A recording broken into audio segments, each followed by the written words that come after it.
বিশ্বাস করে ঠকে যাওয়া ব্যর্থতা নয়, বরং সেই মানুষটাকেই আবার বিশ্বাস করা, এটা হচ্ছে আপনার জীবনের সবচেয়ে বড় ব্যর্থতা। ঠিক কিনা বলেন?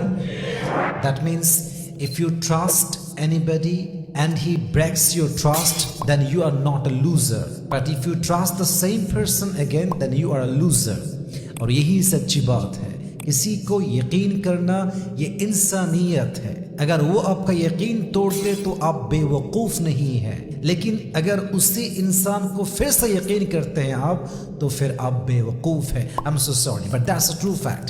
যদি আপনি বিশ্বাসঘাতককে আবার বিশ্বাস করেন, আবার চান্স দেন, আপনার মতো বোকা আর কেউ হতে পারে না। ঠিক কিনা বলেন? আল্লাহর হাবিব বলেছেন, লা ইউলদাগুল মুমিন ফি হুজরিন ওয়াহিদিন মাররাতাইন, একজন মুমিন কখনো এক গর্তে দ্বিতীয়বার পা দেয় না। আর আমি মাঝে মাঝে বলি, একজন বিশ্বাসঘাতককে আবার সুযোগ দেওয়া মানে হচ্ছে এই যে কেউ আপনাকে গুলি চালিয়েছে, বাট বুলেটটা মিস হয়ে আর এক দিকে লেগে গিয়েছে, আপনার বুকে ঝাঁঝরা করে নাই। তো সেম পারসনকে আপনি পিস্তল দিয়ে বলছেন, ভাই আপনার মিস হয়ে গিয়েছে, ট্রাই অ্যাগেন, শুট অ্যাগেন।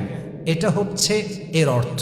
অতএব মাথায় রাখবেন, বিশ্বাস করে ঠকে যাওয়া ব্যর্থতা নয়, বরং বিশ্বাসঘাতককে আবার বিশ্বাস করা, এটাই জীবনের সবচেয়ে বড় ব্যর্থতা। ঠিক কিনা?